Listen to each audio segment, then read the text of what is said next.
पता चला कि रिजल्ट आने वाला है। एक्चुअली मैं सो रही थी। खुश है सब बहुत ज्यादा खुश थे। एंड 654 था और रैंक 1227। पीडब्ल्यूसी की थी online, completely online. MBBS doctor बनना है, इतने घंटा पढ़ना चाहिए। मेरे को ऐसा प्रिविजन के बिना एग्जाम ही नहीं क्लियर कर। मेरा सोशल मीडिया अकाउंट था ही नहीं ना, तो उसमें मैंने मौके लगाए थे। ऑब्वियसली रीनीट हार्ड था ही था कि मेरी बेटी थोड़ा डॉक्टर बने, तो मैंने ऑनलाइन ही ले लिया था। और आप ऑनलाइन से आराम से आ जाते हो लाइब्रेरी अटेंड करने के बाद, क्या को भी करना है। तेरे पे कम लगाएंगे पैसे, तू कम पढ़, ऐसा नहीं। डॉक्टर्स में रहता है कि आप ह्यूमन से डील करना।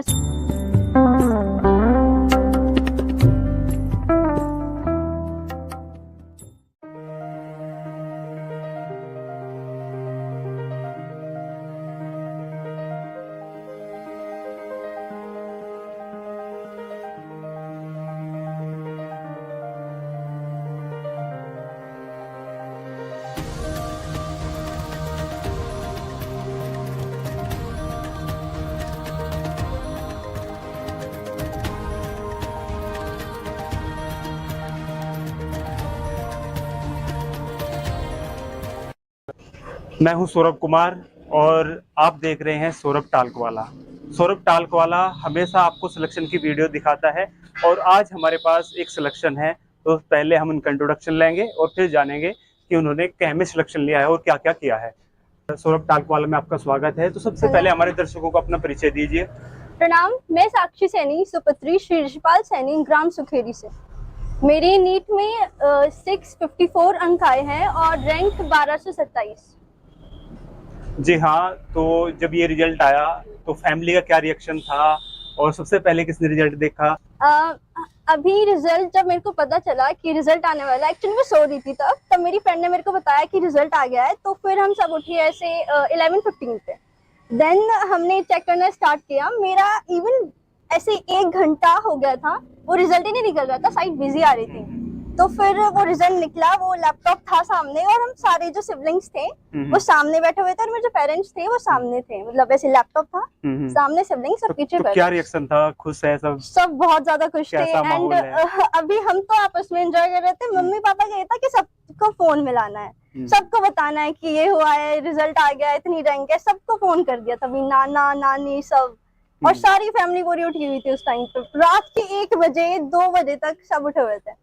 तो क्या स्कोर रहा, थोड़ा आप बता पाए? क्या रैंक रही? मेरा स्कोर 654 था और रैंक 1227। तो एक अच्छा स्कोर है, तो एमबीबीएस मिलना श्योर है, एक बढ़िया कॉलेज। तो इसके बाद आपने कहाँ से प्रिपरेशन की? सभी प्रिपरेशन करते हैं, घर से करते हैं, कुछ कोर्स लेते हैं, कोटा से जाते हैं, कुछ ऑनलाइन माध्यम लेते हैं, तो आपने कहाँ से प्रिपरेशन की? मैंने पीडब्ल्यूसी की थी online, completely online. I took Arjuna in class 11, then Lakshay in class 12, and unfortunately I have to took Yakeen in my drop year. तो यकीन बेस से आपने तैयारी की? Yes. तो अगर बात करें नीट, तो नीट क्या है? जो हमारे दर्शक है कुछ को ये भी नहीं पता, जो 12th में बच्चे देख रहे हैं कि नीट का क्या एग्जाम होता है और इसका क्या सिलेबस है, थोड़ा हमारे दर्शकों को आप बताओ। नीट एग्जाम बेसिकली आपको, अगर आपको एमबीबीएस डॉक्टर बनना है, इवन एक टॉप लेवल का डॉक्टर बनना है इंडिया में, तो एक ही एग्जाम है, दैट इज नीट।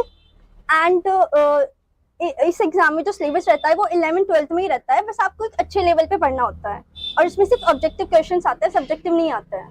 तो ये आपका कौन सा अटेम्प्ट है? आपने कितनी बार अटेम्प्ट दे चुके हैं? ये मेरा सेकंड अटेम्प्ट है। मैंने 12th के साथ भी दिया था नीट 2025 में।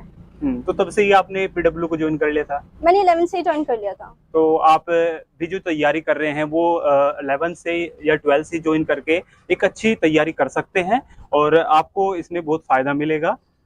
और अगर हम बात करें स्टडी हावर, आप कितने घंटे पढ़ती थी? एक हवा होता है कि कितने घंटे पढ़ा जाए तब जाके नीट का एग्जाम क्लियर होगा, और कितने घंटा नहीं पढ़ा जाए तो एग्जाम कैसे क्लियर होगा? तो this is the most weird question I am addressing now.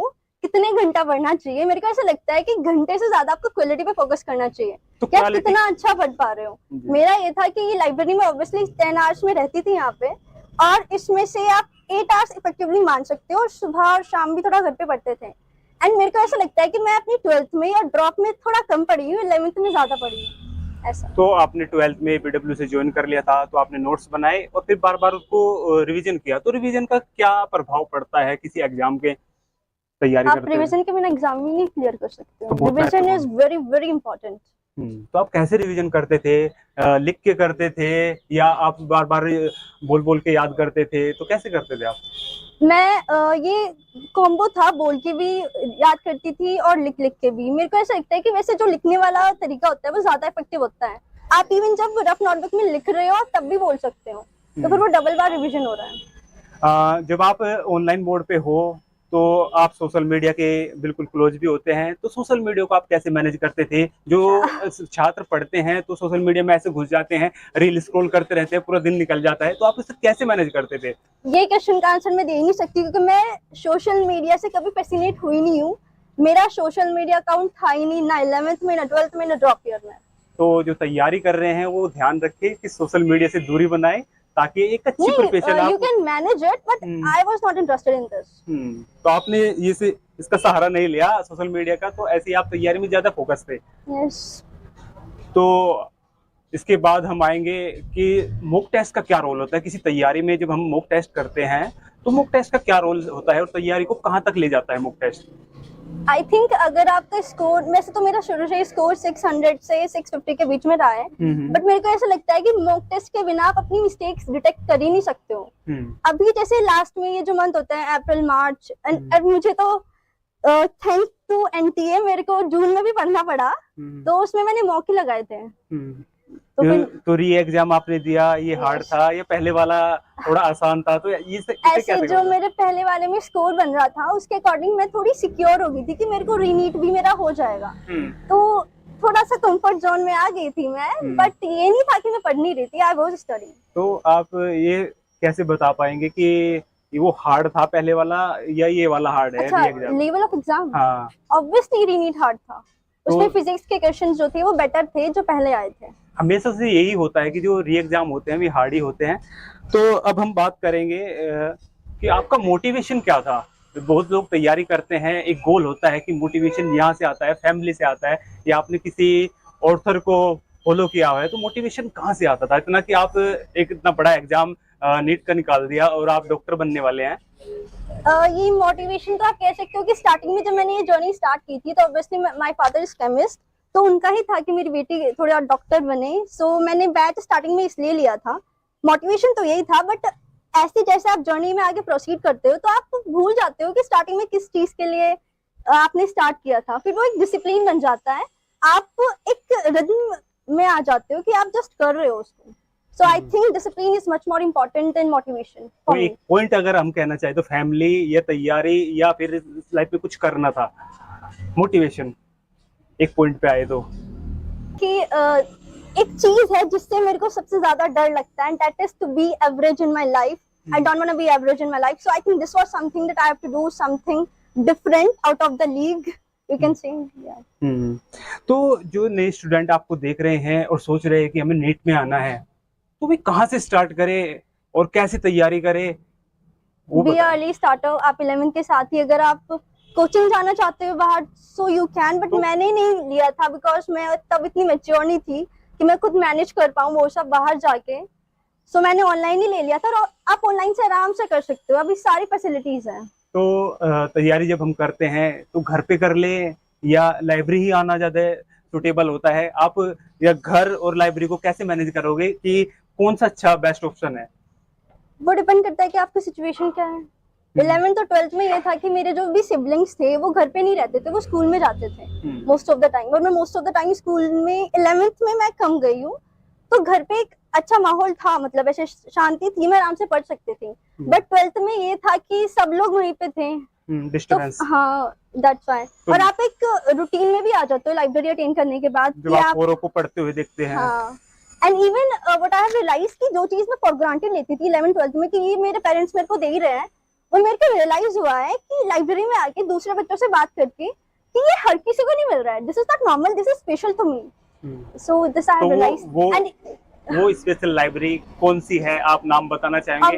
और उसने क्या फैसिलिटी आपको दी? This place, Success Point Library, and the people I meet here Ajay भैया, they are really supportive and location गंगो, लोकेशन गंगो या। हाँ, तो गंगो में ही आपके ग्रामीण परिवेश के बिल्कुल पास है।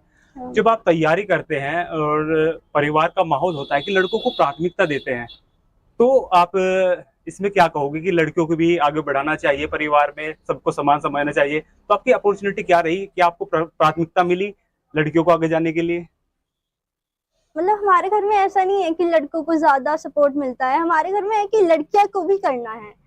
तो ऐसा कभी फील नहीं हुआ कि ये लड़का है तो ये बहुत अच्छा करेगा, तेरे पे हम पैसे लगाएंगे, तू बहुत अच्छा कर, और लड़की का है तेरे पे कम लगाएंगे पैसे, तू कम पढ़। ऐसा नहीं था, शुरू से ही था तेरे को जितना पढ़ना है, तेरे को जो करना है कर, पैसे लगाना हमारी जिम्मेदारी है। तो फाइनेंशियली ऐसा कुछ नहीं था, सब प्रोवाइड किया है हमारे पेरेंट्स ने हमें।